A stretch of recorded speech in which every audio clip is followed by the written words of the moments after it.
Todd Barry. Thank you for having me. Thanks for coming. Yeah, it's nice down here. We're very excited to have you. Are you kidding when you say it's nice down here? No, I guess it's a bit rough. It's a little bit rough, yeah. Using the bathroom with my phone flashlight. But you know, it's rock and roll, right? It's a rock and roll podcast, and we're a baby podcast. Yeah. So, yeah. How many have you done? This is our 8th. So, Yeah. So you might have to hold our hands through this a little. No, that's all right, man. Yeah. Thank you to Dave Hill for the recommendation. Okay. Yeah. Well, if you I feel like you're nervous about being here. Like no. I think instantly regretting it. I'm just a little coffeed. Yeah. Jitters. Okay. Yeah. So, well, I don't even know where to begin now. Oh. I was just telling you I was doing emotional freedom. Oh yeah. What is that tapping about? technique. What does that do? Well, it's just when you have nerves, it's like it's like acupuncture points. I don't know. Are you into any of these kind of like self-healing type I probably things? should get into some of them. Well, how do you stay sane on the road without that stuff? Without tapping my head? Without tapping your head or meditating. There are people who stay sane without tapping their heads. Is that right? Are you sure about that? I've been trying to do. I've dabbled in meditation using an app. Yeah, which like the Headspace. Calm or Headspace, yeah. Yeah. But I get my mind wanders too much. But then I've talked to people who say that's kind of part of the deal. Oh yeah, definitely. Yeah. Even like what's her name, Penna Chodron. I don't know how to say her name, but she's like heavyweight Buddhist teacher, and she even talks about that like her mind wanders all the time, and she's like one of the enlightened ones or whatever. Yeah. So I guess it's how you deal with what is wandering through your head. Yeah. But yeah, I'd like to do something. Do you exercise at all? I kind of ride. I kind of go on the treadmill. Treadmill. Yeah, but I don't exercise enough. Yeah. I do walk around the city a lot though. Yeah, that's what's great about the city. Yeah. So I do that. Where do you live in the city? I live on the Lower East Side. Oh, okay. Yeah, I live in the East Village. Yeah, I lived in the East Village for, over 20 years. How often are you on the road? Maybe 3 or 4 months out of the year. I don't. Oh, not much. That's it? It might be. I don't know. I don't set like I do my 4 months every year. I kind of just like take what I get and turn down what I turn down. And you book your own gigs? No, I have an agent. Yeah. I have a. Are you doing the wine one right now, or is that the wine? The wine one? Isn't there a wine one where you're doing like just walking around drinking wine with your buddy? Oh, we haven't done that in. Or that was a 10 long time years ago. Oh, that was a long time ago. Yeah. The Red Wine Boys. The Red Wine Boys, sorry. Yeah, that was just... My research is faulty. That's just You just played City Winery in the Loft? I did, though. Yeah, oh, you did the Loft? Yeah, I did the Loft there. Yeah. Oh, cool. You know Shlomo?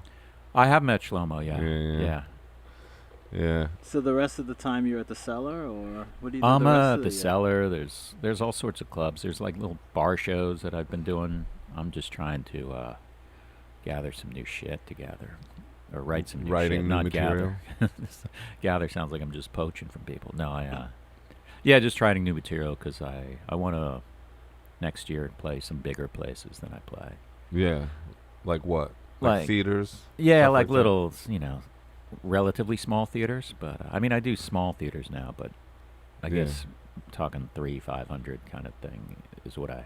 And how do you plan on manifesting a bolder new reality? Well, bolder new Todd Barry. I got on my, I have my, list of newish stuff, like stuff I want to try and stuff, and then I sort of boldface it when I think it's written, and then I timed it and sort of just did an inventory of what I have, and I have a lot of work ahead of me.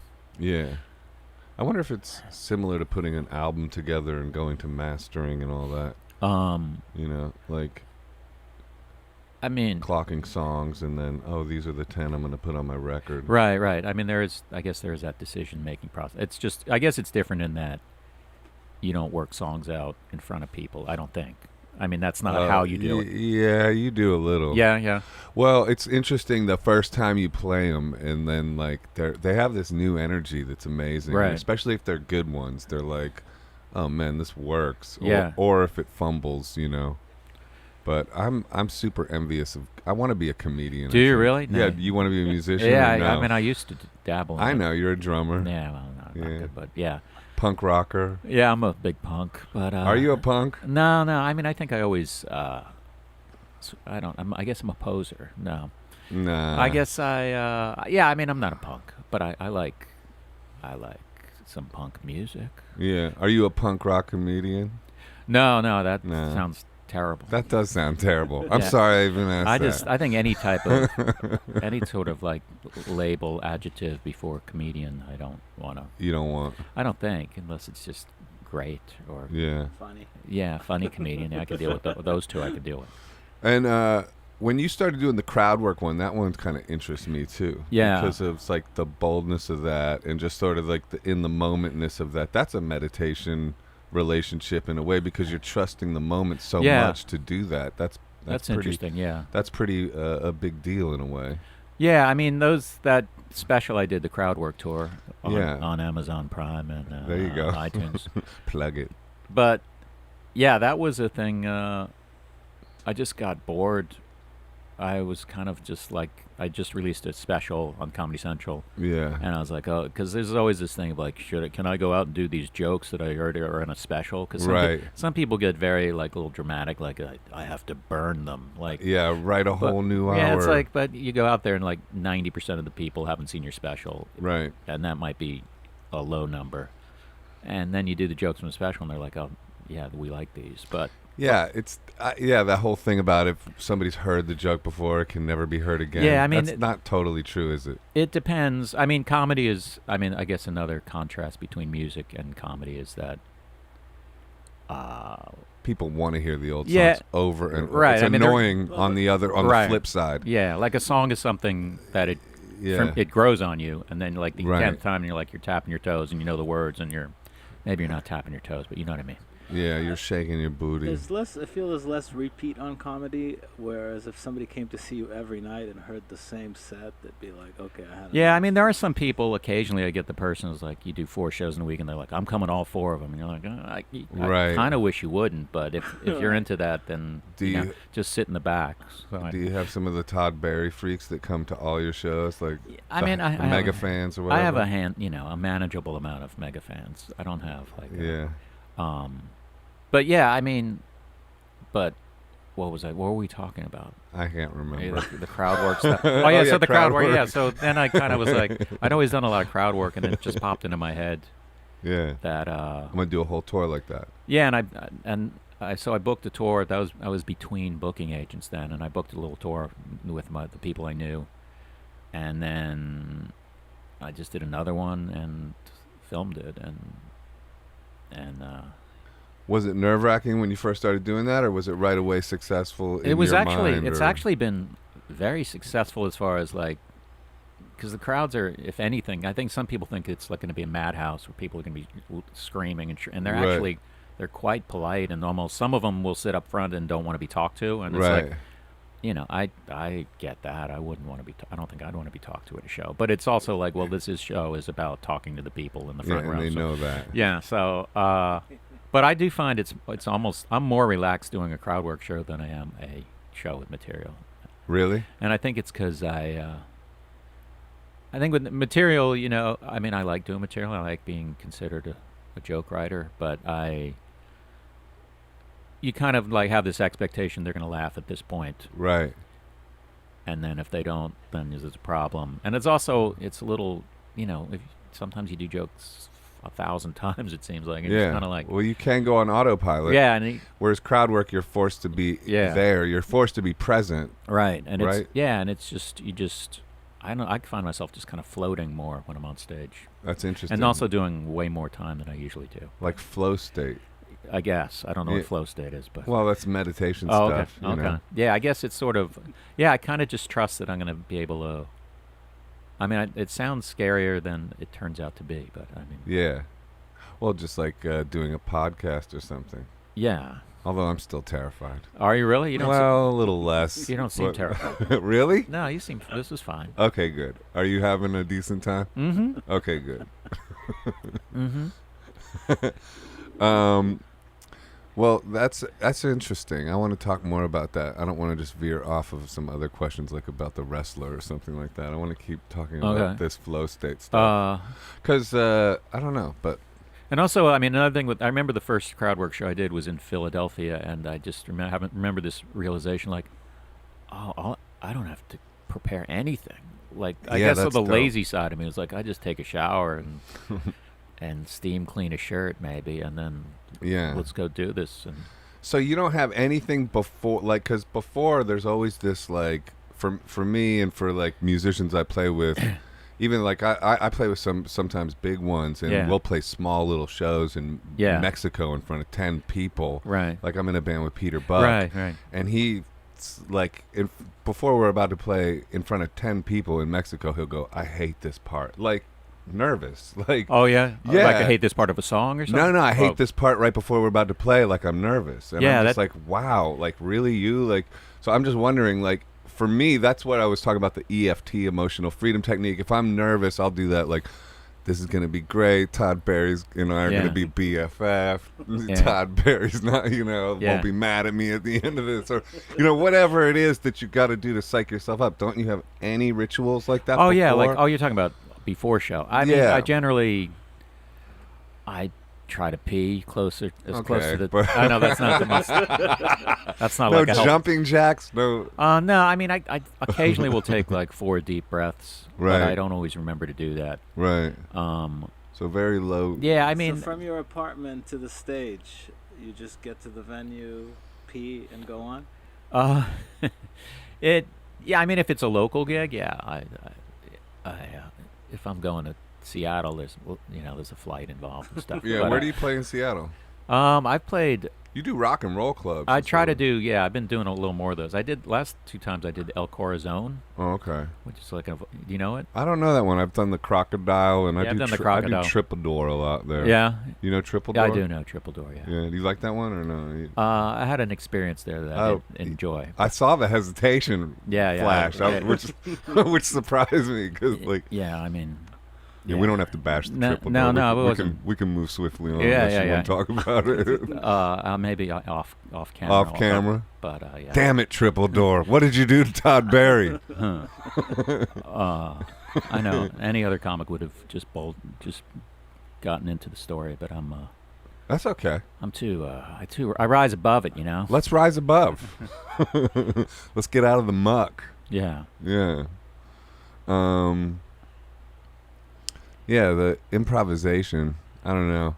I want to get into to be a comedian, but how much do you on stage? I do a lot of banter, and increasingly. No, I meant like musically, and like, do you stick to it note to note, or do you just are you free to cut loose? I'm free to cut loose. Yeah, unless I'm playing with like real professionals that want to put set lists together and stuff like that. Oh yeah, okay. But in my solo stuff, I'm just like very, very off the cuff. That's what interests me about like the crowd work stuff you're doing and things like that. Because then it's like, it's like developing for you too, and it's just in the moment. I don't know. Yeah, it's fun, and it's also interesting. You meet some interesting people. What are like what are some what comedians do you admire or? Oh God, there's a lot of them. I know, but like who's like? I love. Like who inspires you, I guess. I like.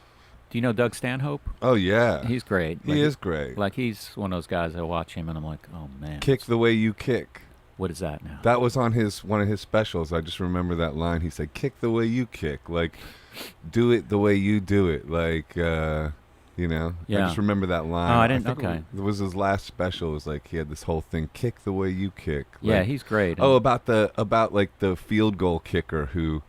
All of a sudden kicked field goals like super killer. Oh really? Yeah, I don't know. That sounds funny. It was real something there. Real funny, yeah. And then like that field goal kicker was better than all the old school field goal kickers. Like he invented the new way that modern field goal kickers kick. Oh man, that's it. And then he had this whole thing like kick the way you kick, and I wrote it on my bedroom wall. That's how much it inspired me. It sounds like an ambition. His material's very like.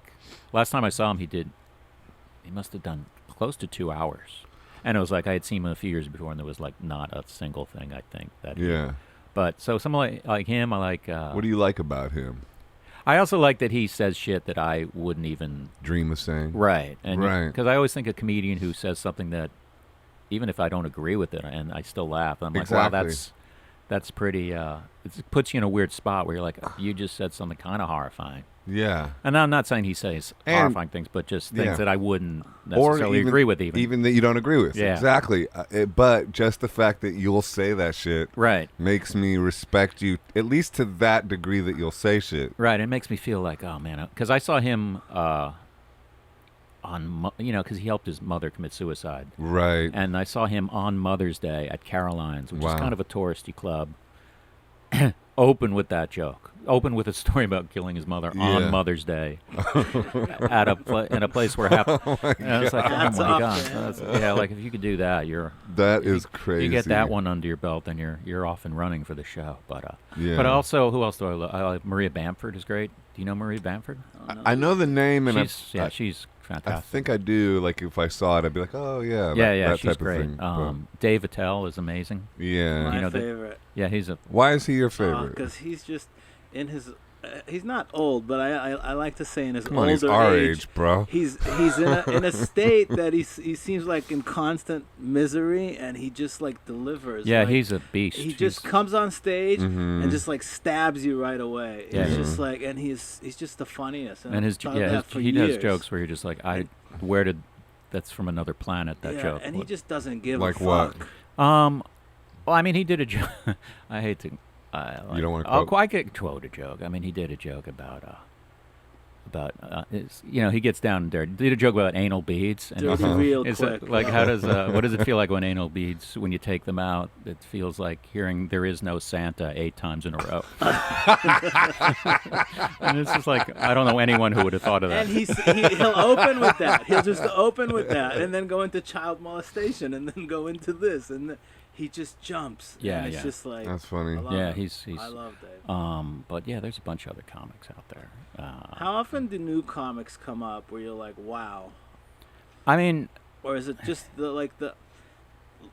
because comics come up all the time. At what point is a comic considered established? When he gets into the Cellar, or well, I mean, it depends on what you're. I mean, there are comics who don't work the Cellar who are huge, but that didn't come up through the ranks. Yeah, I mean, they probably could work there, but whatever. I don't know. I guess established. I don't know when you make a living, but that doesn't even. I mean, there's people who are terrible to make a living. We had Ian Finance here yesterday. Yeah, I know. I just texted him earlier. And to him, did he warn you? He said that once he got into the Cellar, he felt like approval from everyone, and that's when he was like, okay, yeah. I mean, it is interesting. This is real.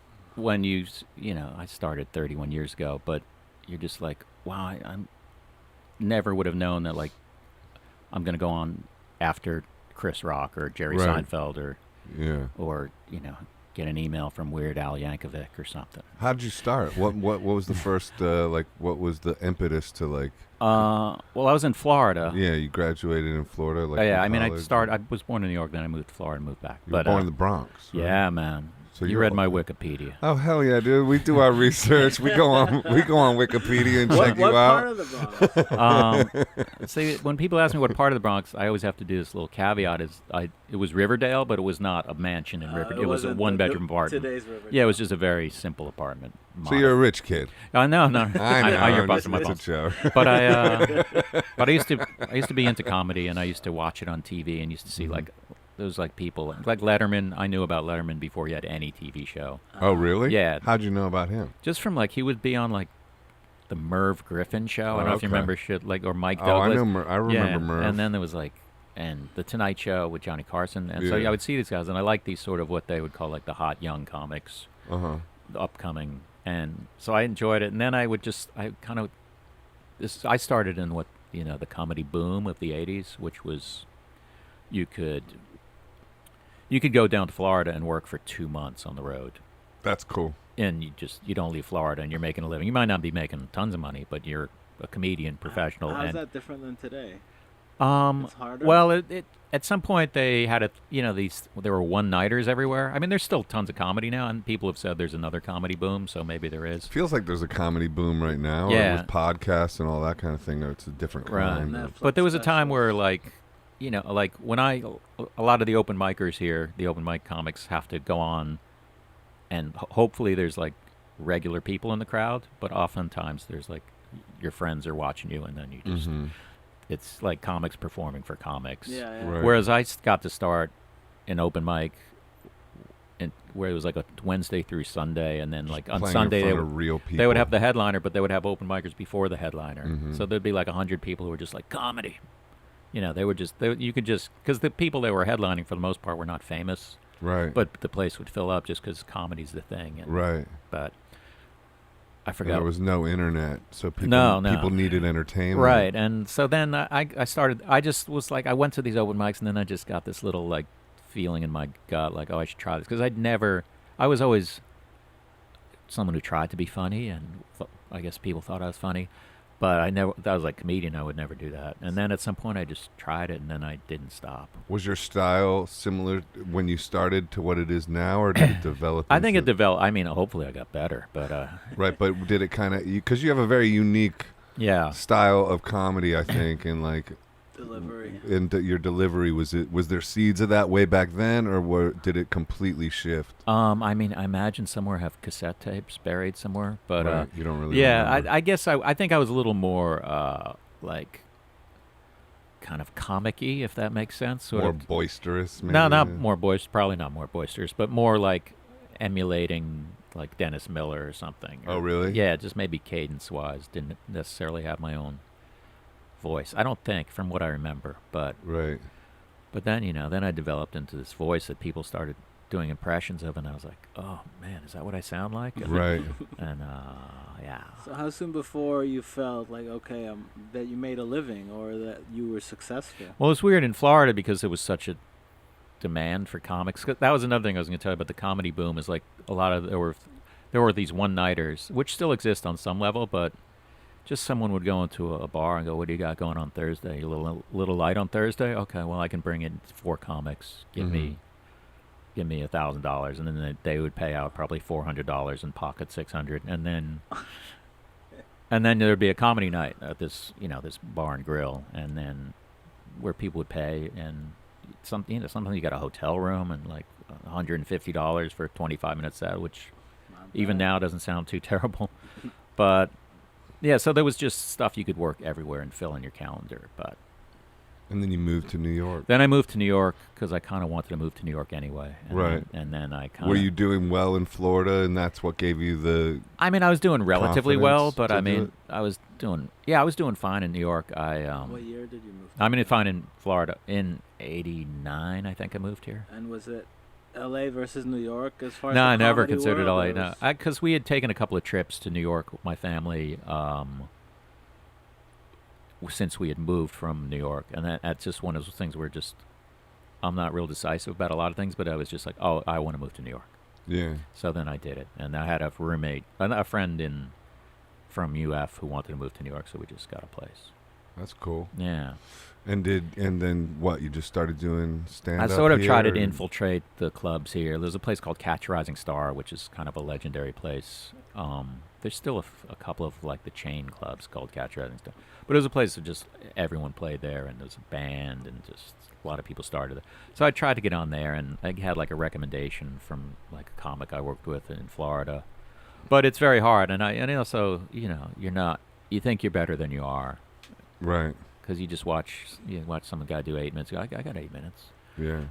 But you don't realize that person also has another hour on top of that 8 minutes they could do, and you have maybe another 3 minutes.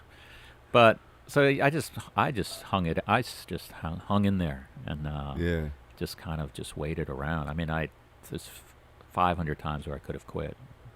But you just kept going. Yeah, I don't know why. Because I guess I just. I you had know. no plan B, maybe. I didn't. I mean, I did jobs, but I didn't.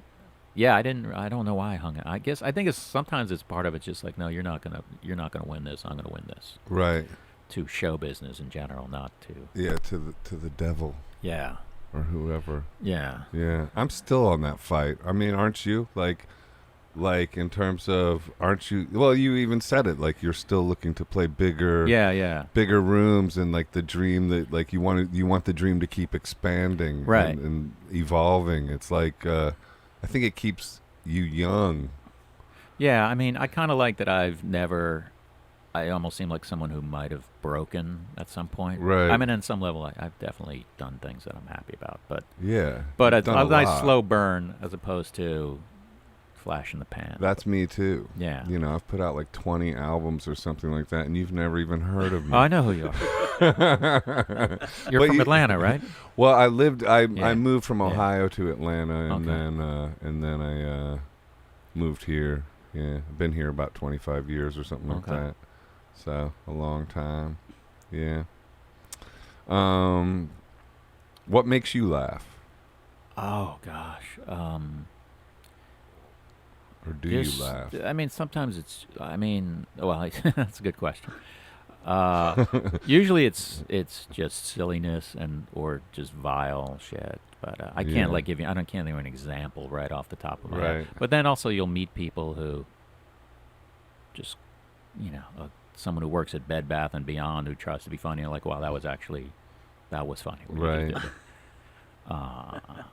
Yeah. So that kind of stuff makes me laugh, and my cat makes me laugh a little bit. Yeah. Yeah. You're a cat person. I am as of about a year now.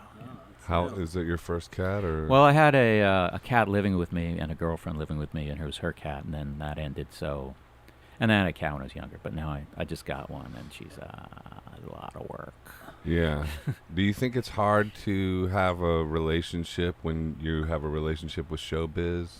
I mean, I don't think whatever my relationship issues are not. I don't think they're because I'm in show business. Right. I think they're. But don't you think showbiz people tend to have well, maybe not. I guess all people have a hard time with with love and. Yeah, like all the books that are out there are not being bought by comedians and musicians. Right.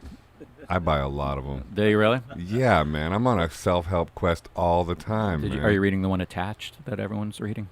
Oh no, what's that one? That's about attachment styles. Oh, okay. Just how you have this mother sort of childhood attachment styles end up ending in infiltrating your adult relationship. So there's like, wow.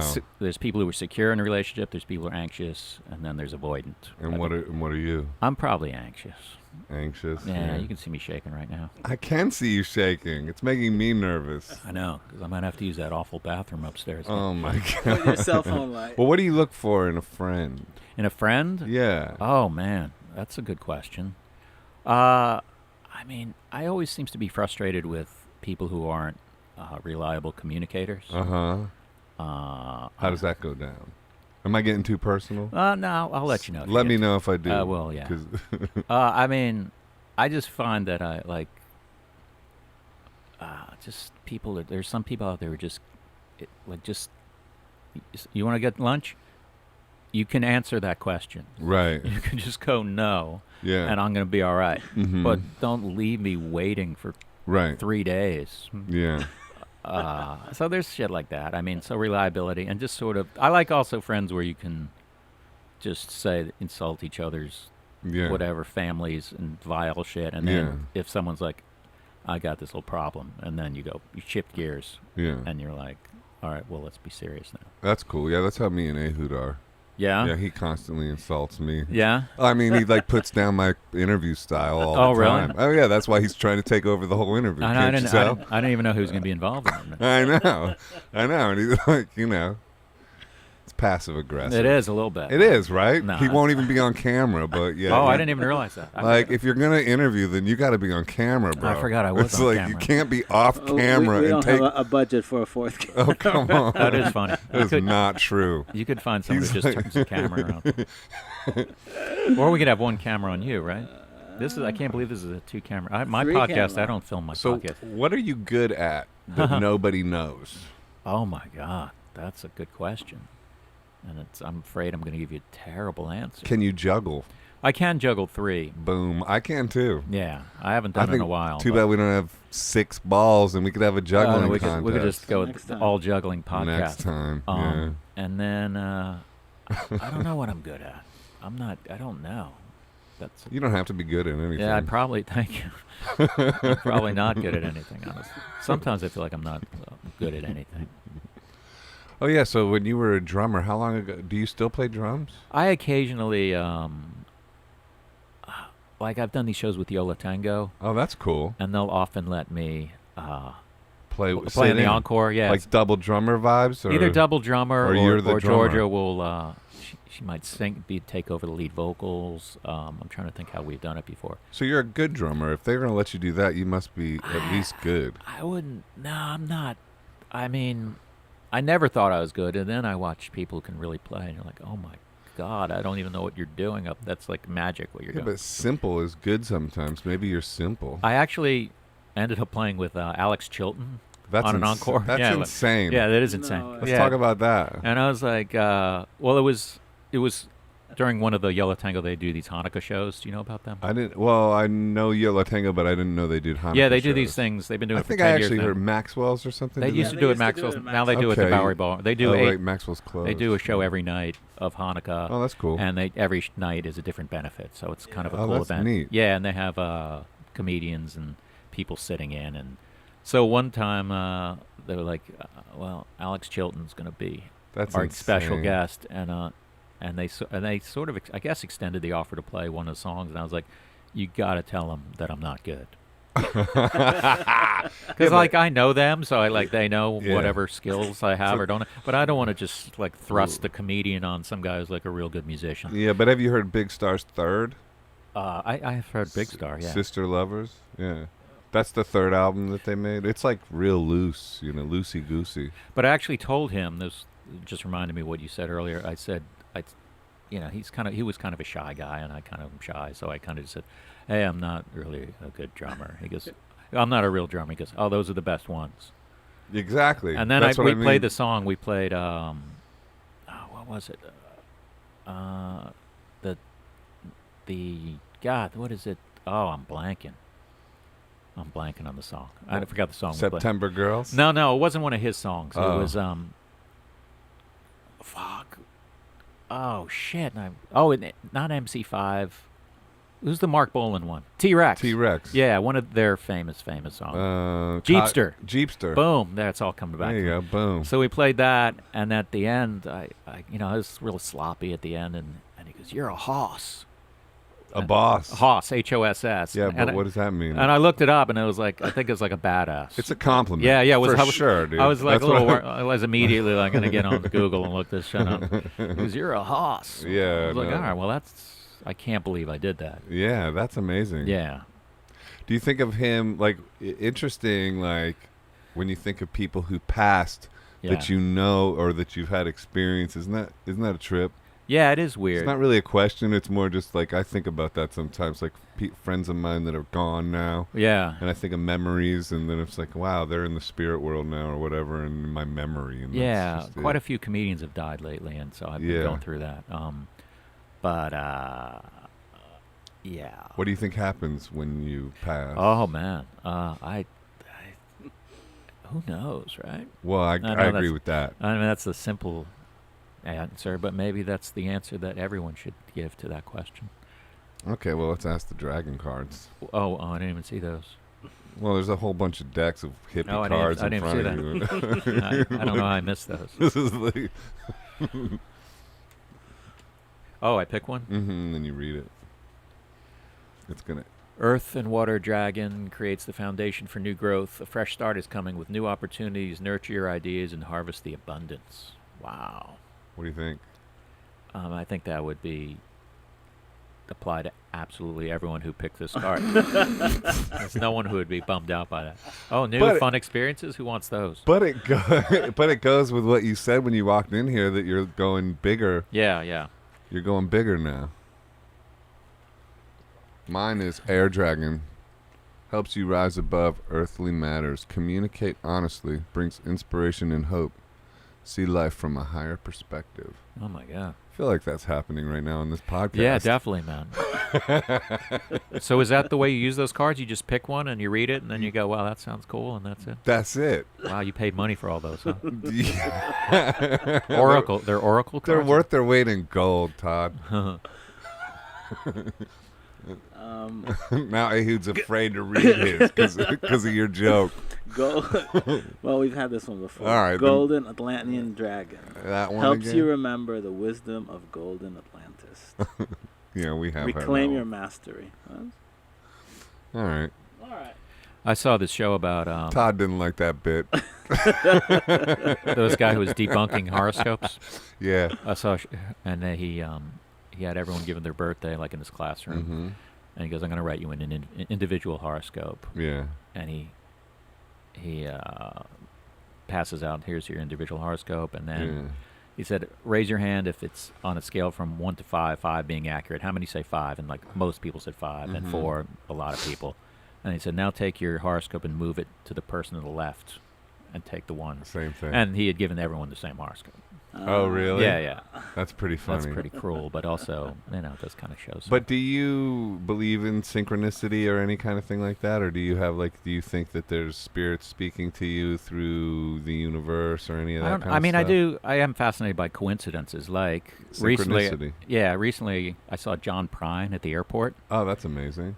And then a few days later, that was in Chicago. Yeah. A few days later, I saw Natalie Merchant in this hotel lobby, and I was like, I think that's Natalie Merchant. So then I always verify whenever I spot a celeb to see if they were in town, and she was just in town doing a tribute to John Prine. Yeah. And I saw both of them in 2 different cities randomly within 3 days. That's kind of crazy.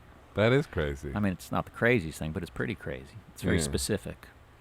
I think if you pay attention to synchronicity, it starts happening more and more and more. Like if you write down your dreams, they start communicating to you more and more and more. Do you write down your dreams? No. Do you do like morning pages or anything like that? I have done that. Do you do that, Artist Way? I don't. Have you ever? I don't do anything that would help me, would require work that involves any then sort of. How do you explain your success?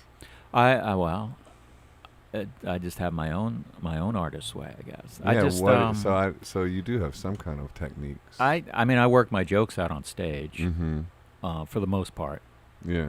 But I try to keep like little orderly lists of like work on these, and like I was telling you earlier. But I'm not like I wake up at 9, I do yoga, and then at 10 o'clock, 1 I write, and then 1 I eat lunch. No, I'm not like that. I've become like that. Have you?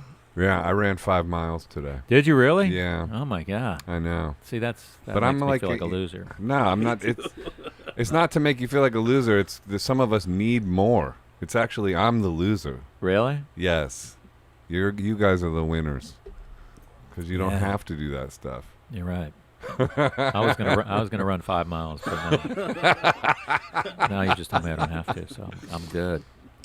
What's your favorite book? Oh fuck. I mean, you don't have to answer that. Yeah, it's a hard one. Do you like Harlan Coben? Harlan Coben, who is that? Great writer, thrillers and mystery. Oh, what? He's going to be on our podcast. Oh, really? Mm-hmm. I'm reading Rollins's diary. Oh, cool. Get in the van. Yeah, it's brutal. Yeah. It's kind of touring life. Well, I mean, I think that's not typical touring life. Is it? I mean, it kind of I can't remember it exactly. I remember reading it when I was in my 20s. It's just a lot of like bottles of piss being thrown at me, kind of things. Where I know the whole van thing and sleeping on floors is fairly common, but yeah. When you tour, is it a Sprinter van? Or are you joking? No. You wouldn't need a Sprinter van, I guess. No, I don't need any van. That's true. You don't need a van. You're a comedian. You never toured with a bunch of comedians. I need United Airlines. In the old days? A few times I've done bus tours. I did a bus tour with Howie Mandel, believe it or not, years ago. And I did a tour I've done some tours with Yola Tango in a bus. And then I did, this band Mates of State. I did. No? I haven't heard of it. I did like a week with them. As the opener? Or that was kind of a thing where like they were friends of mine. Or they are friends of mine, but as a goof I did it. I'm just saying they paid me less than I usually get. No. Would you rather have more time or more money? More time or more money? I feel like I have... Oh, that's a good question. Just in general? Yeah, or just... Yeah. I don't know. I as far as time, I'm one of those people... Even in life, like more, like if somebody said you could have more life or more money. Yeah, I mean, I try not to get too caught up with money things, but I do sometimes feel like this is something you can't complain about, but I will on this podcast. It's just, sometimes I wake up and like I have too much freedom, too much free time. Yeah. And I sort of like I get a little jealous of someone who has to get up and go to work and have a ritual. Right. Well, that's why I run and stuff like Yeah. that. Yeah, like that. I create those rituals. But I box. Do you really? I was thinking of trying that. Well, you should, and I got the greatest gym for you to try. Oh, really? And we could become boxing All buddies right. if Is you that want. something that? It's great. Because I almost have a. And you will never get hit if you don't want to. Yeah, I'd never. So, and by the way, if like I tell this to people all the time that are intimidated about boxing, it's like the softest people in the world are boxers. If you want to be intimidated by people, join a yoga studio. Yeah. That's the ironic part about it. Is it's like yogis are the ones that are like, to me, Probably off when they're not in the yoga studio, they're like fucking yelling at people. but the boxers are all like, empaths that got abused too much or something. So is it good exercise? Oh man, It counts as exercise? Are you kidding? It's crazy good exercise. That's a good question. Does You it count jump, as exercise? you jump rope and all that kind Yeah. of stuff, and you'll get in really good shape. Really? Oh yeah. I was thinking of doing it, but it's weird because I almost have like a moral problem with actual boxing. Yeah. I mean, as exercise, sure. Some guy But holding his hands up and then I punch his hands. Yeah. I could do that. Yeah. Or I think I could do I that. understand the moral complication with it. It's just such a weird thing. It is a it's weird like thing. You're actually, the goal is to injure someone. It seems weird to me. Yeah, I'm not. Yeah, once you get deeper into it, the artistry of it, and like Yeah, I know and there's the artistry. the sweet science they call it, Yeah. and it's a beautiful thing to boxers. Yeah. And I'm at that place because I've been doing it now for years, so it's like I see the beauty in it, but I get You've never been in an actual boxing match, have you? yeah, I mean I spar. Well, but an actual... This mug's been hit a bunch. Really? Yeah. Well, but you don't have to get into that level. Right. Like you don't have to spar. What do they call a level where you're into boxing but never getting hit? Just normal. Like going most, to the gym. Most people just Yeah. like it's great for that because you still work on your like combinations in the bags. You can still do pads. Yeah. You can get very, very deep into boxing and have a real fun And be a pacifist about it. and very much be a pacifist about it. And so you don't have any there's no moral complications at all. And it's a great thing to get into. It's super fun. Well, maybe I'll get because that info from you. Well, definitely. I'd love to take you to this or to tell you where this gym is. It's Trinity Boxing Gym. It's great. It's in now that I've told everybody where it is, you're like, you won't go to it anymore. All your hyper fans are gonna start waiting out there for Todd Barry to show up. Walk out in sweatpants. No, but man, it's wonderful because it's a physical fitness thing that you engages your mind. Yeah. It's like learning guitar or something. I find it, it's like learning a new thing. Like when you're learning comedy, like right. It's a similar thing. You're like, oh, I got to learn this, and it's amazing how complicated it is actually just throwing like a jab and a cross. Oh yeah, like, I wasn't when I was saying it's the moral problems. I wasn't denying the artistry and the skill. Didn't think so either. I didn't think I know you were there's a doing lot that. more to it than it's like cooking. There's a lot more to it than people. But think. especially hitting someone in the face and shaking their brain, I get the moral problem with that. Yeah. That makes sense. Yeah. Yeah, but I got into it through I kind of wanted. I had this funny concept of doing a charity boxing match against Mickey Rourke. Oh really? To like, the concept was like a charity. I feel like he's gone down that road before. A charity benefit, like to benefit small dogs. Oh, that's fun. Because he loves small That dogs. would be a good way to get him on board. It was a joke I made to my friend Liz, and she happens to be a boxing manager, and she was like, "I'll set you up with the trainer the next day," and the next day I started. So it was. Oh, that's how you got into boxing? That's how I got into it. Okay. And then you never followed through on the Mickey Rourke thing? No. Well, I don't have his info, so I can't. Well, that was going to come to my next question, but like, what was it like acting in The Wrestler and like working with Darren Aronofsky? How do you say his last Darren name? Aronofsky. Darren Aronofsky. It was super interesting. Yeah, it was crazy fun because it was. I know him a little, I think through comedy shows, and we'd sort of occasionally emailed each other. I don't truly remember how I met him, and then I was at. Do you remember Cafe Orlin? Yeah, on St. Mark's. Yeah, St. Mark's and Second. Yeah, I used to go there all the time by myself, quite often, and then I think I was there by myself. Yeah. I think I saw you when I was by myself there once. No, I'm just kidding. I walked in there once, and he was he was sitting with some people, and I kind of just waved because he seemed like he was in a meeting or something. You knew who he was? Oh, he was a friend of mine at that point. Oh, right. Yeah. Oh, okay. And then he walked by, like to go to the bathroom, goes, I might have something for you. Wow. And I was like, what, a movie role? And then he kind of made this joke, like where he just gestured, like sweeping up or something. And then like 3 weeks later, I didn't want to be like, I've told this story a million times, but I don't think anyone's cross-referencing this. But right. I think at maybe a couple of weeks later, I was like, I didn't want to be like the next day, what's going on with that movie you brought up? So, but then 2 weeks later, that's basically what I did. And he sent me a script. He goes, do you want to do this? And then I said, yes. And then, I don't know, some miscommunication. He goes, do you want to do this? I go, yeah, I did say yes. And then it was kind of a done deal. And then then they said, well, you actually have to audition for the producer. And I went there. I went to the audition. It was him and the producer. And he stopped me in the middle of the audition. He goes, I'll see you on set. That's cool. Which is kind of a super unheard of thing, and I feel lucky that happened. But then actually acting with Mickey Rourke was like, I mean, it was surreal because he's just like, it's kind of like he's a legend. He's a legend, and Diner is one of my favorite movies. Yeah, and, me too. And I remember, was it Body Heat he was in? And I always thought he was really good, and now all of a sudden I'm doing these scenes with him. Yeah. And, he's an intimidating guy. He was not the most, he was perfectly nice to me, but he wasn't.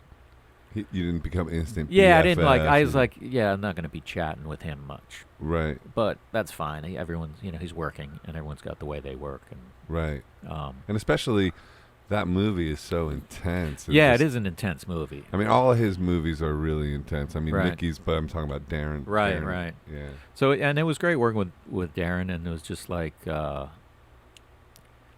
Just remember there was one scene. I guess the scene in the deli where it gets chaotic, and where he cuts his finger. Yeah. And I don't know. I said something like, "Can I just ad lib?" And he goes, "Oh yeah, don't censor yourself." I was like, "Okay, I like that." And what'd you do? I don't remember what I specifically what I said, but I mean there were a few lines he let me ad lib, and they kept it in. That's cool. And then. But there was also in that scene, it's kind of a funny story. It's like Mickey Rourke just spontaneously threw a big box of foil at me, and it hit me right to the point where they had to like stop for a second and see if I was okay. And then I think did he throw something else like a ham or something? And they kind of had to go, yeah, you can't kill this guy. Right. Like so they calmed him down. Yeah, a little bit. I mean, he was in the moment, and I was like, I would have taken one for the team on some level, but it's like you don't know that you're about some big guy's going to hurl some shit at you. Right. And it's going to hit. I feel like you manifested that through your intimidation. Okay. What? Oh, you think I scared him? Maybe, somehow. Yeah. Oh, well, I hope so. No. But I saw him. I think I saw him. I have an 80% possibility that I saw him at a restaurant in L.A., and I was like, no, don't go up to him. And Would he have remembered you? Well, it was funny because I doubt it, but I went to the Venice Film Festival because it got in, and I was like, I'll pay my own way and go to that, and I went, and I was just wandering around. I wandered into a bar, and he was sitting there just by chance. By himself? No, he was with a group of people. Hot chicks? I don't remember, but he may have. I don't. But then he. I kind of said hi to him, and he kind of looked at me like, "Who are you?" And someone was like, "No, that's the guy from the movie." He's like, ah, and then he gives me a fist bump. It's like, and but it's fine. Like I don't expect to be remembered by. Like I don't think he's gonna. I remember that guy. He was the guy. Although it was, I did have several scenes with him. So, but yeah, you gave him the name tag. Yeah, man. It was kind of a payback for the name tag. You got his name wrong on the name tag. So who are you? It's like in real life. Right. Yeah. Retribution. Well, I never thought about that. I just did. I know. No, I never thought about that. I know. Wow. That's that. Is acting easier than comedy for you? I wouldn't. No, because I feel like it's weird. Like comedy, when it's going to end, and you get to do whatever you want. Mm-hmm. And acting, you don't know when it's going to end, and you don't do whatever you want. So right. So that's always a challenge for me. And like, I get a little impatient, not like where I'm screaming or anything, but like where they're like, you do a scene and they're like, all right, we'll try that again. You're like, okay. And then you try it again. And then like 3 hours later, you're still doing that scene. You're like, it's kind of, I guess it'd be helpful to me to learn what's going on, because there's a part of me that's like, why do we do this 25 times? But, so I mean, that's my own problem though. You don't know why they do that 25 times? I mean, I guess something gets messed up. Yeah, or they want choices. Yeah, they want choices, yeah. Recording something. Yeah. Like I would know that instantly because of the recording process. Right. A lot of times it's 25 times, and usually the first 2 are the best. Right. See, I mean, I'm not... With comedy, it's like always in the moment. You don't have that. But if you film a special, maybe like you film 2 of them. Yeah, I do film 2, yeah. Yeah. And then... Which is usually the best, the first or second? Oftentimes the second one is. Yeah. And then, but the last time I did a special, they were both pretty on par, so it was really just... It's amazing how... I don't know if it's the same with music, but how awful it is to listen to yourself. It's awful. Is it? Well, it's weird. It's like... Sometimes it's obsessive. Like I'll listen to myself and just like a lot, and then love it, and then all of a sudden I can't listen. Yeah. And then it's like I just turn it off. So it's weird. I don't understand that. I find musicians don't ever want to listen to their own material. Right. Like especially not when it's new. How is that with you, Joe? Like, or you listen to your new album when it's new a lot, and then you just leave it. Yeah. I'm mastering a new album this week, actually. Oh, yeah? Yeah. I still don't even know what mastering is. It makes everything sound better. It's like putting steroids on your whole album. It boosts the low end, the high end, makes it louder, makes it so when you play it softer, it sounds louder. It's just makes it makes it better. The final tweaks. The final like compression, Just makes squashes it. It. I remember like makes it sound when I was better. buying vinyl back in the day. Just there was like 2 guys. It seemed like there was 2 guys who did the mastering. Like they were on every album. Yeah, a lot of times. Yeah. This guy who I'm mastering is called Fred Kevorkian. I've heard that name before. Albums. Yeah, he's amazing. He's one of the 2 guys in New York. Well, he's a great guy in New York, and he's he doesn't break the bank, but he's the real deal, Yeah. And he's, Is this your own album, or is this a Buck? No, this is my own first solo album in like 5 years. Oh, nice. Yeah, it's called Comeback World. Okay. Yeah. What do you think of that title? Comeback World. Isn't it? What's the name of this podcast? Come to Where I'm From. Okay. Okay. A lot of coming. A lot of Comeback World is good. Comeback World, you like that? Is it comeback one word or 2, or is it comeback? That's a good question. I think it's 2 words, but I'll have to figure out. So, what's your best advice for living life? Oh, I might absolutely actually take this advice in a second, which is always go to the bathroom when you need to go to the bathroom. Yeah, do you need to go? I kind of need to go. All right. It's kind of a little distracting, but the bathroom situation is... Well, how long have we been podcasting for? An hour. We can do a bathroom break. Should we do a bathroom break, or should I burn through another... It's up to you. I mean, I know you can edit this. Bathroom break. Yeah, I'll take a bath. Take a bathroom break. Arguing over with myself. Because I do want you to pick a life purpose card, too. Okay. I mean, you don't want to miss out on that, do you? No, I don't. There's no bathroom down here. No, no, there isn't. No, there isn't. Hopefully somebody's up there by now and the lights are on. Really? Sorry. All good. Oh, you're good, Todd. Thank you. Nice comment. I'm less nervous now. Good Right. thing, because we're almost at the end, so... Let's keep talking. I want to know. How do you think it's going so far It's with going Todd great. Barry? It's going great. I have Yeah. Do you think I'm doing how do you think my No. podcasting skills are? It's been going great. I know. I felt a little pressure before he came. Yeah, and you I was a you little asked stressed. you asked so many questions Because for a second I'm always there. curious about comedians. It's Listen, I so don't mind you nice. asking a bunch of questions, but then Don't you overdo it. got to be on the camera, because otherwise it's weird. No, I don't mind. That's our thing, Bro. I Who's don't the even dude- mind you who's- overdoing it. It's just like you not being on camera. Then it's weird. Who's the dude off camera? That's the big Okay. mystery. I couldn't ask any. Well, never mind. I'm not because maybe we don't even have to edit this part. All right, but so I have a question for you while he's What? out. When he said, they did like 25 takes on the movie. What's the Mhm. most times you like overdubbed and recut a song of yours before you said, okay, it's done? Ugh. What's the recent one you remember? Like the worst song that I ever. The worst version of that is a song I just don't even want to think about. Just say it. Come on, you gotta It's deliver. the campaign song. Oh, that was the one. That was the man, most, dude, okay. that just. But I was in a weird place in my life when I did that one. And before that. Before that, like I'm pretty like usually it's like I'll record something once and then maybe a couple times and that's it. I mean, and usually, and it's hit or miss, which is like But you used to be involved a lot more in like in producing and the mastering and everything, and most recently you sort of like let go of some of those responsibilities and let other people. Well, I flip-flop. I always do that. Like I'll like take over a whole record and then the next record I'll just be like, please somebody else do it. Figure out a lot of these things for me. And I think that's something that's healthy.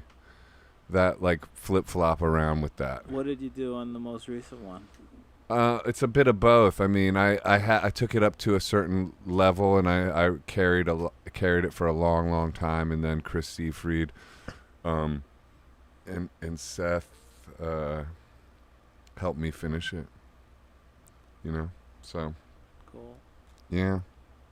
When is it coming out? It's coming out in.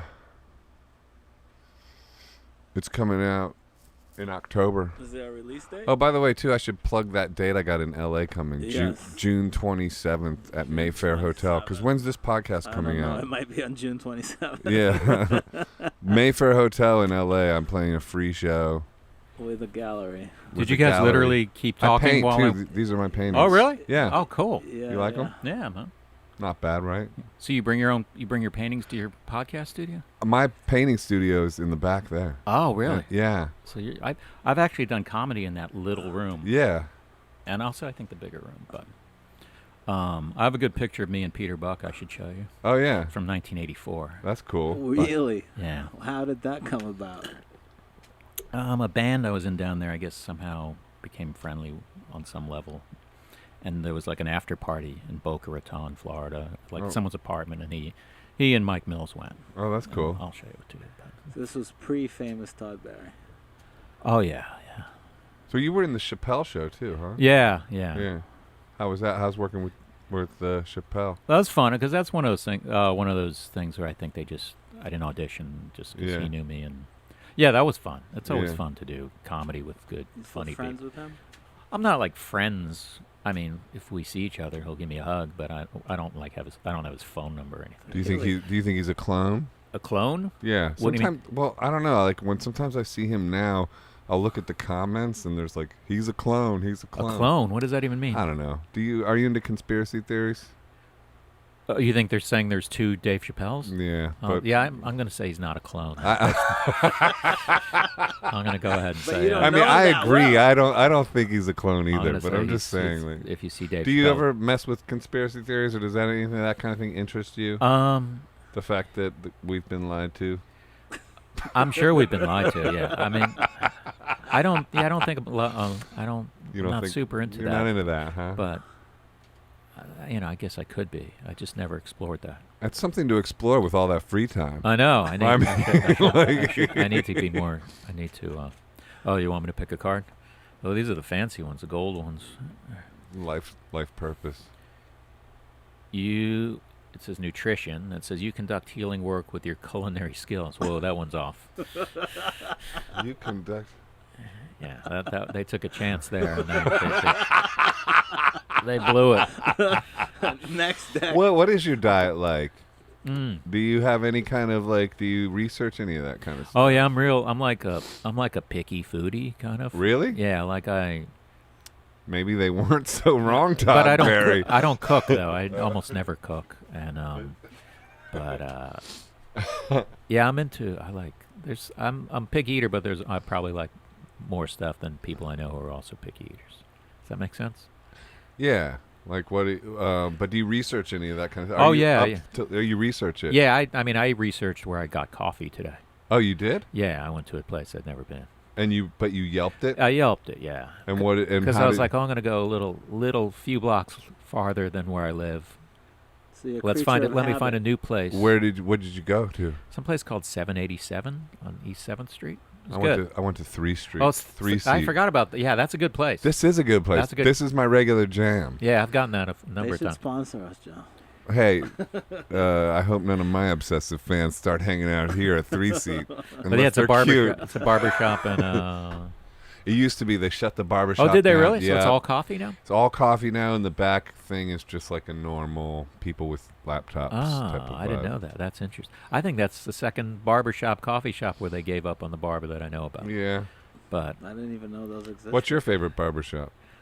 I was kind of yelping those too because I was thinking of getting a shave. Yeah, it's fun to do that. I've only done Fancy. that once. Yeah. But where do you go?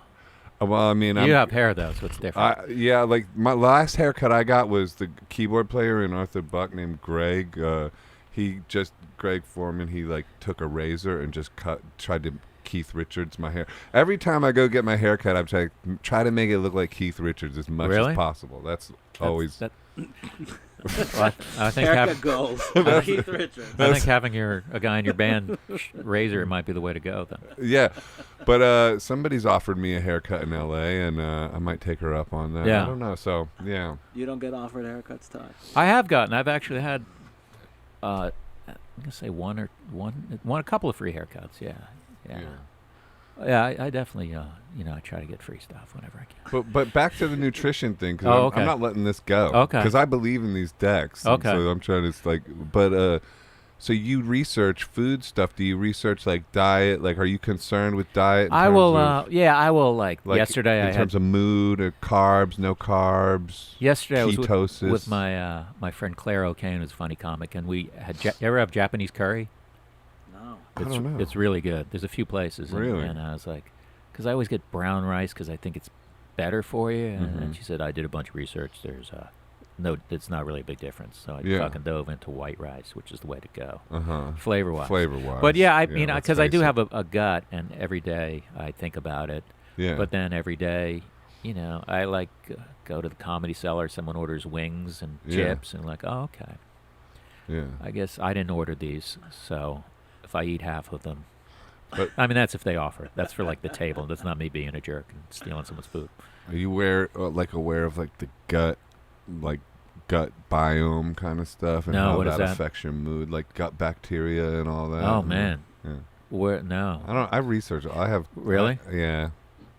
I'm on YouTube all the time. Are you really? Yeah. Because it's like this kind of stuff can cure your mood disorders if you have any of those, like all that kind of. It's all linked to diet. There's this great book called Unconventional Medicine by Chris Kressner, and it's like it talks about how, like, just so much of like people's problems are just food related and diet related. Probably, and stuff right? Like that. Yeah. because I know people who stuff like I cut out carbs and sugar, and now I feel great. It's like, wow, Right. that sounds terrible. That's him. It's hard, but I'm doing that currently. Really? Yeah. So you don't have like you can't No, have I'm- macaroni and cheese. I'm trying it. It's my new thing. So what do you eat? Like Well, vegetables, fruit. Yeah, I'm doing like ketosis. I'm like, I started. This is gonna like make people who are vegans and vegetarians hate me, but I started eating animal products again. and Oh, you stuff were a like- vegan for a while? I've tried that too. I really try everything, and so I tried that, and that worked for a while, and then I started feeling awful, and then so I started, getting into ketosis and all this other kind of stuff, and I'm just experimenting with it. But so far, I'm feeling like this is a really good diet. I don't even know what is ketosis. It means you're starting to burn instead of burning like sugars. I'm a novice at this stuff too, so I'll probably sound like a moron when I talk about it. But you burn fat as your fuel source instead of like I used to just carb out like pastas and all that kind of stuff, rice and whatever. And then that's like the fuel source was like sugars and stuff. So you're moving off of sugars and you're moving into using fat as your fuel source. So it's just, I guess, it's just because what the latest research is that carbohydrates and sugars is like what creates inflammation, and it creates inflammation in your body and then in your brain, and then it's like it's also responsible for Alzheimer's and like foggy brain stuff and all that kind of other stuff. So it's like, Yeah. Anyway, so. Wow. So what do you like? Grilled chicken? Yeah, I've been like just doing like meats and stuff like that, and eggs and lots of like just like more like that kind of stuff, you know. Experimenting. Do you cook? I do now. Like I cook every meal now. Really? I used to never. Oh. I used to just order in like from Supper and get like these amazing pasta dishes and stuff like that. Supper had this dish that was it was just pasta with butter, sea salt, and mint. Mm-hmm. I was like, oh my god, that's amazing. What about that one, that spaghetti limon? Or oh, whatever? that's a good one. Oh. That's the limon. Yeah, but pasta is like, even when I eat pasta, I go, this, I might as well be just having Twinkies, right? As far as nutrition. Well, exactly. That's basically the research. And I was a carb head anyway, so it's just like, I don't know. Yeah.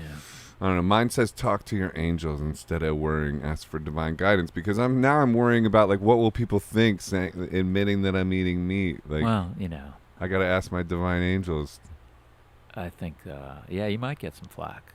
Well, I definitely will. Like, it's like when you do a podcast, I worry like all these ones. Every episode, I'm like, oh, I said this. Yeah. How do you deal with that? That's a good question. I have a podcast. So I know. That's why I'm asking you. And you've done how many episodes? Hundreds. Hundreds, I guess. Maybe close to 200. Do you worry about like when? Oh, I said this. Yeah, I mean, I usually tell the guest if there's anything when we're done you want cut out, let me know. Yeah. I also keep it pretty light, so I don't really. You never talk about eating meat or whatever. Like well, I mean, abortions. I talk. Oh I talk a lot about abortions. No, we might need to cut that part. I had a podcast with Joan Osborne, and we talked about that. Joan Osborne? Yeah. I once held the door for her at Staples. Yeah. That's my Joan Osborne story. She's very nice. She's beautiful. I think she said thank you, so I think she seemed nice. That's like her to say thank you. She lives in New York? Yeah, she's Brooklyn. We made a record together once. Her second record we worked on with T-Bone Burnett. Oh, he's good. And Mitchell Froome ended up working on it. And I know Mitchell Froome is. Did he work with Elvis Costello? Yeah, with Chad Blake and all that. Okay, yeah. But how do you deal with that? The fear of, I've said this, I've said that, what the fuck? I mean, I guess I'm kind of, gutless a little bit, but I don't say anything that I think will stir too many people up. But, really? I mean, there's times where like someone mentioned, I remember once a podcast guest of mine mentioned, like, I was like, oh, what happened to that guy? Oh, I think he went to rehab. And I was like, yeah, we can cut that out. Yeah. That guy is needed.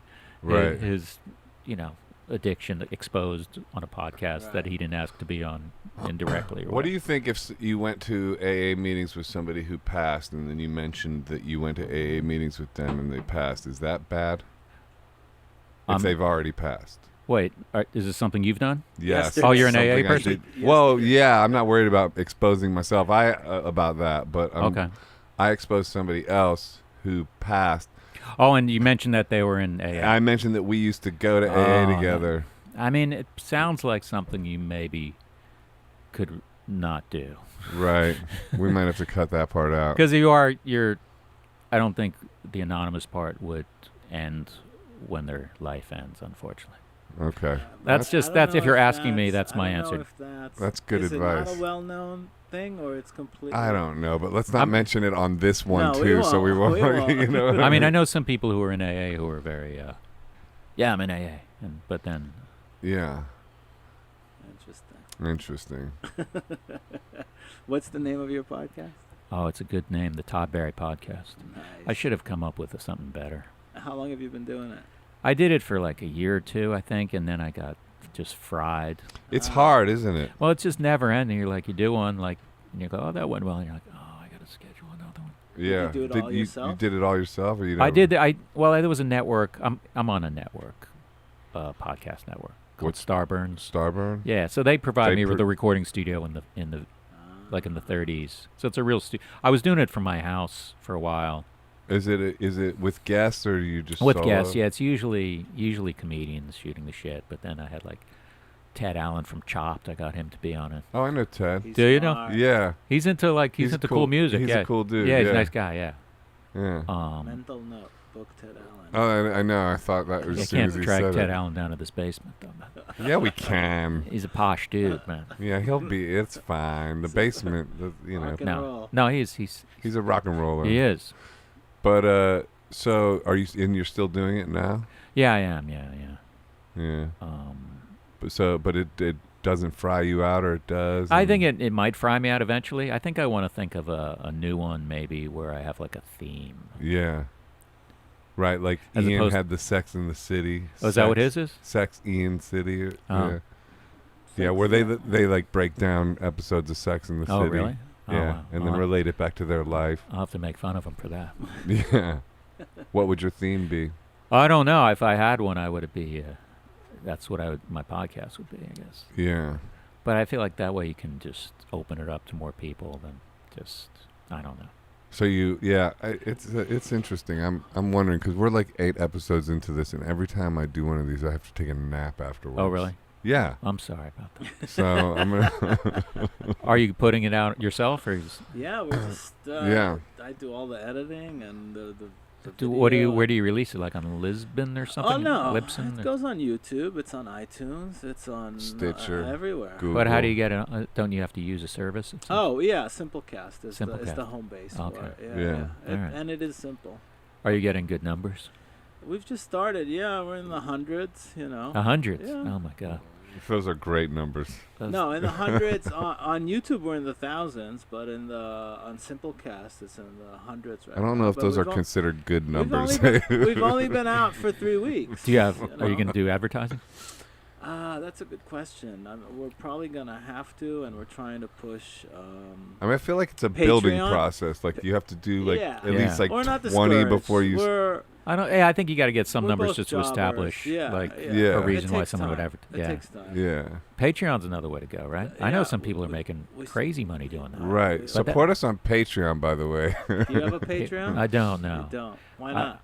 Because I now do. I used to have no ads, and I was like, I don't want any ads. I'm punk. And then I changed it to, well, if I had a TV show, there would be commercials on it, Right. and I wouldn't turn down a good TV show. But what I don't do is I don't do the commercials at all. Right. They're you just don't pre-recorded. Take the first 10 minutes. No, and I don't have anyone. Like, that's just not something I want to do. Right. Right. Why not? Because I'm punk, man. Yeah, I just find that don't feel. I weird. just feel like I don't want to be like, hey guys. I mean, but then when I hear someone do it, I don't think badly of them. Yeah. So. Yeah. I don't know. Do you sell your songs to commercials? I mean, that's the funny thing. Like back in the 90s, it was like nobody would do that. Right. And now in the 2019s, it's like everybody wants to get those kind of opportunities. So like that flipped in the music industry. Because people stop buying records for a lot more. I guess so. It just became not at all anything that was like frowned upon. Yeah. And I just remember when I started it, like I would say no to movies and stuff. Like, Oh, really? It was like just because I had that punk rock feeling Right, too. Like I right. want to be. For some reason, a movie doesn't bother me. Hearing a song in a movie doesn't bother me as much when I see it in like now like it a doesn't make any sense. Doritos commercial. And you're just like, oh, what? Seriously? Yeah. But I also don't know the financial state of someone who sold the song, so it's not for me to. Well, it's not for me to say either, regardless. But I feel It like- helps break out a lot of artists. Yeah, I mean, if someone's like driving a taxi now or something, and they get $25,000, I could see why they would take that. Yeah. It's Definitely. more than that. Is it? Yeah, well, it And that's can nothing be. against people driving taxis, by the way. Well, let's start wrapping this up. Like, All right. What's the secret to a good life, Todd Barry? Oh my God! I wish Not cooking and ordering. I don't know. I need to find that out, right? I don't know. I got good advice. What's that? Ho'oponopono. What's that? Ehud hates it when I bring this up, but it's a mantra that's like a old Hawaiian prayer called "I love you, I'm sorry, please forgive me, thank you," and you just sort of like say it over and over again, and it sort of clears negative energy out of your system. Ho'oponopono. Ho'oponopono. I love you, I'm sorry, please forgive me, thank you. If you want, I don't like the "please forgive me" part of that. Yeah, why not? Because I feel like if you're saying "I'm sorry," then it's up to them to forgive you or not. But I think "please forgive me" is sort of a selfish thing to do. But I've always thought that about apologies. I love you. I'm sorry. Please forgive me. Thank you. And also, it says thank you, which Yeah. assumes they forgave you. Yeah, If we're going to criticize it. I know. I'm criticizing something. Well, I'm open to criticizing, and I'm right there with you. I'm going to Hawaii in October. I can play maybe devil's I'll, advocate. Maybe I'll. Really? Yeah, What? to do 2 gigs. Oh, that's cool. Yeah. Are you excited? I am excited. I'm excited that I can do that. Do you surf? I don't surf. Surfing looks really fun though. Shit. Yeah. But I think that bridge is that ship is sailed. Yeah. It hasn't sailed. That surfboard is sailed. Nah, man. Boxing is in your future. Yeah, maybe I'll box. As well as surfing. Yeah, I think I'm going to be. I've recently taken up surfing. Really? Yeah. Where do you surf? In Mexico. Peter Buck has a festival in Mexico called Todos Santos Music Festival. Todd should play that.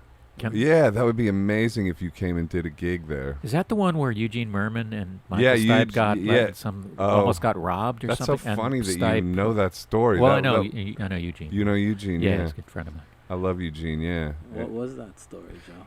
They were walking, actually, like where on the same street I recently had an apartment, and yeah, I guess they got stopped by some cops or something. I think Michael Stipe actually texted help to someone.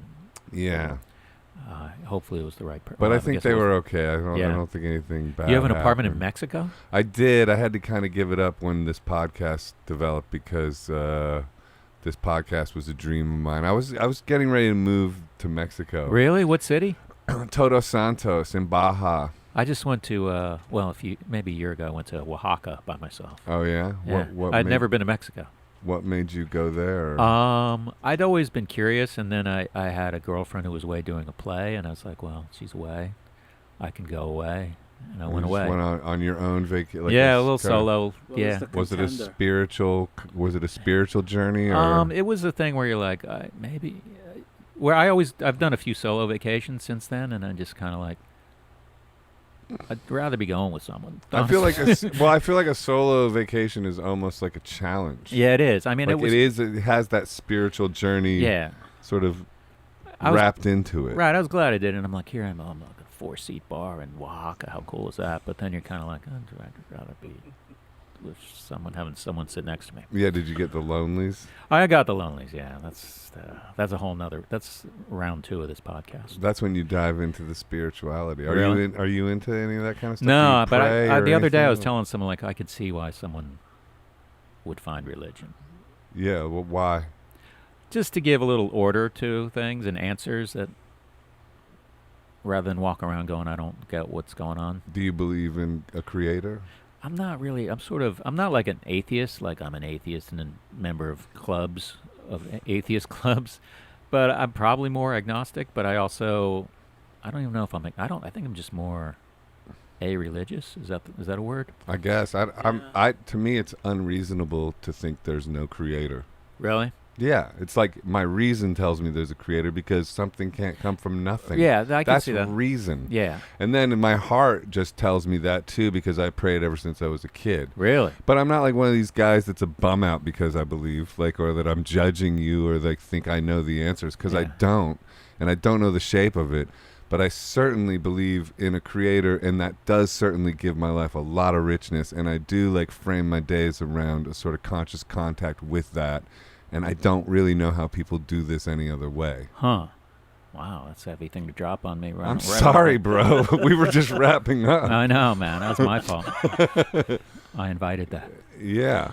Well, I could see I see the point of what you're saying. Yeah, I just that. To me, it just makes sense. It's like the science explanation is oh, and then suddenly there was an explosion. It's like that's the equivalent of shit happens. Yeah. That's not really an explanation. You'd need a good, annoying atheist to argue with you. Yeah, but to me, the atheists are against the Bible, it seems like, which is that's a book. Fine. If you want to be against the that book, yeah, fair enough. I'm not here to argue that part. But in terms of how did this whole thing come to be and the crazy order of it all and the stuff like that, it's just come on, there's intelligence all over the place with this. It's it just doesn't, my reason tells me there's definitely something behind this that's not just random. Yeah, I think there is too. I don't know what it is though. I don't know what it is either. I agree. I'm not sitting here claiming I know what it is, but I definitely believe, and I definitely think that gives my life a lot of it makes life a lot more fun. Well, I'll do the boxing first. Let's do the boxing.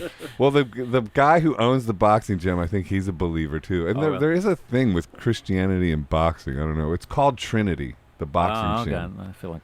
But don't let that intimidate. Nobody's going to try to convert you. Is this all a long con to get me into It is. This is a Christian podcast. No, exactly. Todd, have you been saved? No, it's not. It's not. Thanks for doing this, Todd Thanks for Barry. having me. And was it okay? Yeah, it was. Did we do all right? Yeah, you did. Did my EFT work? It did, man. I'm going to try whacking my head a little bit. Can I ask one last question? That sounded scandalous. What is your career highlight? Like, what's the most memorable, either on TV or on stage? Or that's a big question to ask, man. We're dropping bombs at the end. I've done a few things that I've been on Letterman a bunch of times. And me too. I got to be on Letterman. Did you? I got to be on Letterman the night he announced his retirement. Oh, really? I played a Lou Reed song, "Walk on the Wild Side," with Peter Buck and Mike Mills. Oh, wow. That was heavy. That's cool. Not to usurp your big moment. Were you ever on Carson? Or? No, I'm not. Okay. I got to be on Leno once. Yeah. Right at the end. I just eked over the line. Okay. Yeah, I've never done Leno either. But you've done Conan like 4 million times. Yeah, I've done Conan a ton of times, and I don't know what the highlight is. I've gotten to perform at like Carnegie Hall, opening for people, and Sydney Opera House and stuff like that. I don't know. I don't know what like a highlight. Those are some highlights. First Letterman was probably a big deal. That was a big one. Did you talk to him? Did you go on the couch or anything like that? Or no, but there is a tape of me. There's a YouTube clip of me when I was 18. He called me up. I wrote him a letter, and he called me on the air. Oh, really? It's my pinned tweet, if you go to that. Okay. Yeah, tell your social media stuff real quick. At Todd Barry, TODDBARRY, for Twitter and Instagram. Okay. There's Todd Barry fan page on Facebook, which I neglect. Nice. Todd Barry and ToddBarry.com. And that should do it. Yeah. I have a bunch of upcoming shows. In Hawaii, no less. Yeah, Hawaii. And also check out his boxing debut. Yeah, I'm going to be boxing soon, yeah. Trinity Boxing. I'm going to box soon. All right, man. All right, thanks for having me. Thank you so much, man. Thanks, man. Appreciate you. Is that all right? That was great. Yeah. Thanks for doing it.